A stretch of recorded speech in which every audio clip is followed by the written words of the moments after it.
सुनो, तुम्हारे बाबूजी तो कब के गुजर गए। अब उनका जो सामान है वो पड़े पड़े कबाड़ा हो रहा है।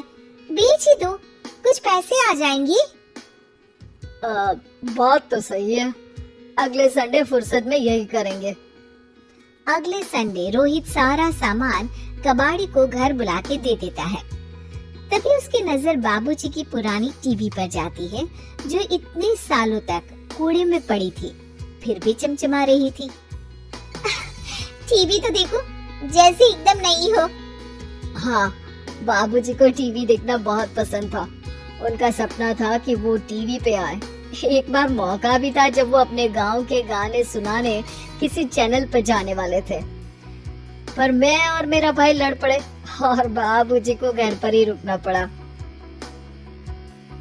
चला के देखे क्या? हाँ हाँ, क्यों नहीं, देख लेते हैं, शायद ही चले।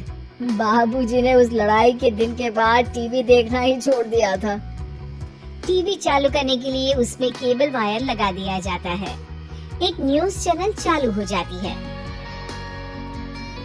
स्वर्ग की सीढ़ी के रास्ते हैं तीन, तीनों के तीन रास्ते हैं संगीन। पहला रास्ता है सांप की बीन, दूसरा रास्ता घर में बिछा कालीन, तीसरा रास्ता कलकत्ता से चीन। ये क्या बकवास खबर है, कुछ अच्छा लगा दो। अरे आप बोलो तो सही, कोई अच्छी खबर सुना देता हूँ। मेरा तो काम ही खबर देना है। अरे बाप रे, टीवी बात कर रही है। हाँ, ये न्यूज़ वाला मुझसे। हाँ हाँ, आपसे ही तो बात करूँगा ना, आपके घर में हूँ तो। अरे ये सपना है क्या? तुम हमसे बात नहीं कर सकते? अरे सपना नहीं भाई साहब, ये टीवी जादुई टीवी है। बोलो क्या खबर सुननी है, वरना ब्रेक लेने का टाइम आ जाएगा। सुप्रिया घबरा के टीवी बंद कर देती है। वो क्या था? अरे एक बार और चालू करके देखे, फिर से बात करेगा तो चैनल बदल देंगे। सुप्रिया फिर टीवी चालू कर देती है। अरे ऐसा कोई मुंह पे टीवी बंद करके जाता है क्या? मुझे बुरा लगा आपका नेचर। चाय पानी तो पूछो। सुप्रिया टीवी के बटन से चैनल बदल देती है। अब टीवी पर एक फिल्म चल रही है। अरे ये तो सूर्यवंशम है ना? हाँ, और ये ठाकुर को जहर की खीर दे दी और उसको पता भी नहीं है। ए भाई, खीर मत पीना, उसमें जहर है, मत पीना। ठीक है महाशय, जैसा आप कहें। हाँ। अरे आपकी बात मान ली, पूरी पिक्चर ही अब तो बदल जाएगी। मतलब ये सच में जादुई टीवी है? तभी वहाँ कबाड़ी आ जाता है। भैया, टीवी के 150 रुपए दूंगा, चलेगा? अरे 1.5 करोड़ में भी ना दे तुमको ये टीवी हम। अरे 1.5 करोड़ खरीदने को होते तो तुम्हारे घर में ये पानी चाय नहीं पीता, अंबानी या टाटा के घर बैठा कोल्ड कॉफी पीता। रोहित कबाड़ी का हिसाब करके उससे वहाँ से चलता करता है और अपने भाई शशिकांत को फोन लगा के बुलाता है। शशि थोड़ी ही देर में वहाँ पहुँच जाता है। क्या हो गया भैया? अरे बाबूजी का टीवी याद है? हाँ हाँ, जिसमें घुसे रहते थे हमेशा वो, और अपने को कुछ नहीं देखने देते थे। अरे वो अब जादुई टीवी बन गया है। भैया, आपकी बकवास करने की आदत अब तक नहीं गई। अरे आपके घर में बच्चे हैं, अब तो बड़ों जैसी बात करो। रोहित जाके टीवी चालू कर देता है। टीवी पर एक जादू का शो हो रहा है जिसमें एक जादूगर है। अब मैं अपनी टोपी में से कबूतर निकालूंगा। श्रिंग ब्रिंग शरिंग बम फपा फुफी फुफापाउ। टीवी से कबूतर निकलता है और शशिकांत के सर पर आकर बैठ जाता है। भैया, ये क्या हो रहा है? भैया इसे उड़ाओ। ए कबूतर, जा जा, कबूतर चल निकल। अब मैं टोपी में से सांप सुनते ही शशिकांत कांप जाता है और भाग के टीवी बंद कर देता है। भैया सॉरी भैया, मैं समझ गया ये सच में जादुई टीवी है, पर एक बार और ट्राई करते हैं। पर भाभी, कोई दूसरा चैनल लगाओ जिसमें डर ना लगे। सुप्रिया चला देती है और न्यूज लगा देती है।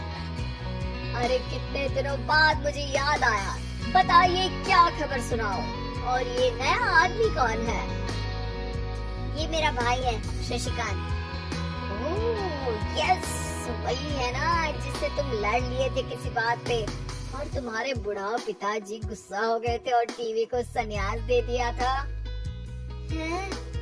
तुमको कैसे पता ये सब? इस टीवी में रहने वाले आदमी से लेकर कबूतर तक को तुम्हारे बाबूजी और तुम्हारी बातें पता है, इसीलिए तो ये जादुई टीवी है। ये टीवी क्या कर सकती है वैसे? तुम जो मांगो दे सकती है, कहानी बदल सकते हो, खबर बदल सकते हो, कोई चीज मांग सकते हो। अरे भैया, ये टीवी मैं लेके जा रहा हूँ। बाबूजी का लाडला तो मैं ही था ना। अरे ऐसे कैसे? मैं बड़ा बेटा था, अब तक मेरे घर में टीवी थी ना। अब तक कहाँ गए थे पिताजी के लाडले? तुम्हारी गलती का एहसास भी है। अरे भैया ज्यादा ना बोलो वरना भूल गए आपके दांत तोड़ दिए थे मैंने उस लड़ाई में। मेरी बीवी के सामने मेरी बेइज्जती करता है। रुक। दोनों भाई हाथापाई पे उतर जाते हैं। रुक, बताता हूँ तुझे कि कौन बड़ा है। अरे छोटे का दम तो देख लीजिए आप। ये खबर आपके बाबूजी को देता हूँ। तभी टीवी अचानक बंद हो जाता है। अरे शायद टीवी नाराज हो गया और लड़ लो। आए बड़े खली बनने। टीवी से एक तेज रोशनी निकलती है और टीवी में बाबूजी दिखाई देते हैं। बाबूजी आप इतना चकरा क्यों रहा है? अपने बाप को नहीं पहचानता क्या? ये तो ऐसा ही है बाबूजी। प्रणाम बाबूजी। अरे चुप कर, तुम दोनों ही उल्टे हो। तुम्हारी वजह से मैंने टीवी में आने के सपने को छोड़ दिया, तुम्हारी लड़ाई की वजह से। और तो और, जितना मैं अपनी बीवी को नहीं देखता था उतना टीवी को देखता था, वो भी छोड़ दिया तुम दोनों की लड़ाई की वजह से। और अब मरने के बाद जब मैंने टीवी को जादुई टीवी बना दिया तो भी तुम इसका फल लेने की जगह लड़ रहे हो। अरे तुम तो लायक ही नहीं हो। अब तुमको बाबा जी का ठुल्लू भी नहीं मिलेगा।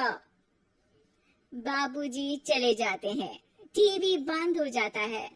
रोहित और शशिकांत गिड़गिड़ा के टीवी के सामने हाथ जोड़ के बाबूजी को बुलाते हैं, पर टीवी सिर्फ धुआं निकालता रहता है।